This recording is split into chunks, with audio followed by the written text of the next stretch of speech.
no, that's wrong. Before emancipation, but they had shut down the transatlantic trade, I should say, at the time of the Constitution and New Orleans and Louisiana's admittance into the Union. But that meant that if you needed enslaved peoples to operate, you would have to find existing enslaved peoples in the nation. And that was, we're up in the upper part of the nation, Virginia, Maryland, Delaware, North Carolina. And those people were frequently walked to New Orleans and sold at a hotel that was right next door, the St. Louis Exchange Hotel. And if you go over outside when you leave here, you can go over to Chartres in St. Louis and look in the windows at Napoleon House and then turn around and you'll see a series of arches that have over the top of them Exchange. That's the last vestige we have of the St. Louis Hotel. It was lost in 1915 when it was hit badly by a hurricane that came right up the river. It had become derelict anyhow. But that little bit of history is a pretty sorrowful history.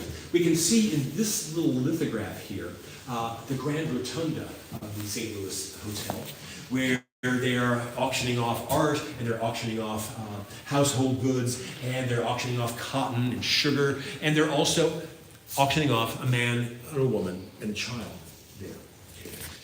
This is a photograph of that rotunda before it was completely demolished. And here's a photograph used as a postcard of a woman who allegedly had been sold from the auction block there in the rotunda. And she was convinced to come and pose for a picture. And that postcard was made from it. And it tells us that she was sold for $1,500. It'd be about $55,000 today to purchase an enslaved person. And there she is.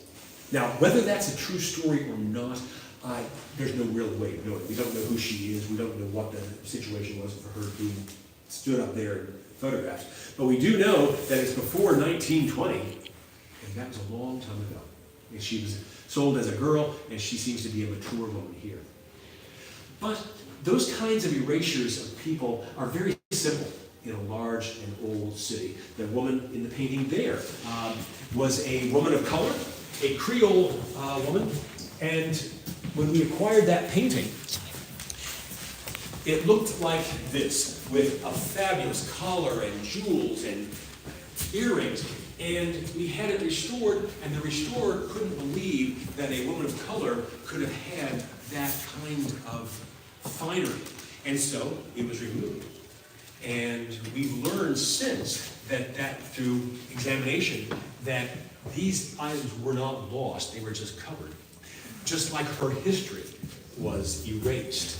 And so we've had it restored and have brought her back out now.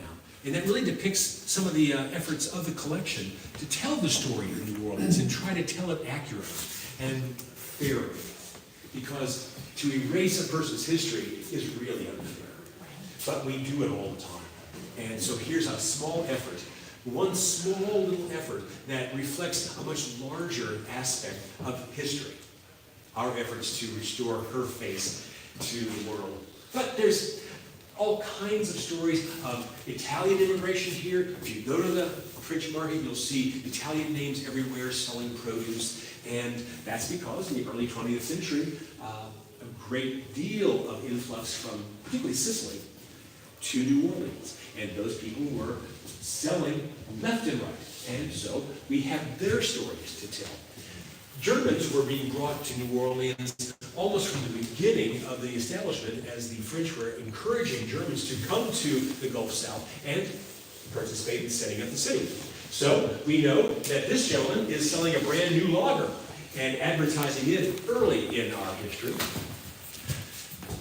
Vietnamese were being encouraged here by the Archdiocese in the 1970s and built a huge community up at the lakefront in New Orleans East. And it continues to grow and be very successful.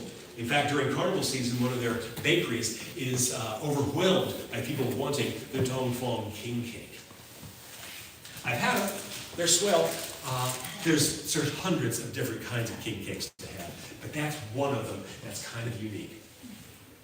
And we know that the city has been long a location for artists and musicians, painters, writers, adding their voices and their input into our city. And so we know that people like Sam Clemens was visiting here, visiting George Washington Cable, who was one of our residents, and writing about the city and creating all kinds of wonderful stories. We know that William Faulkner was here writing for a while and writing about the city. Sherwood Anderson, and of course the famous Tennessee Williams, was one of the more famous writers. And for about 30 years or so, this building was home to an art school. The Arts and Crafts Club was using the giant warehouse in the back to teach sculpture and painting and drawing and printmaking, all of these activities in this area.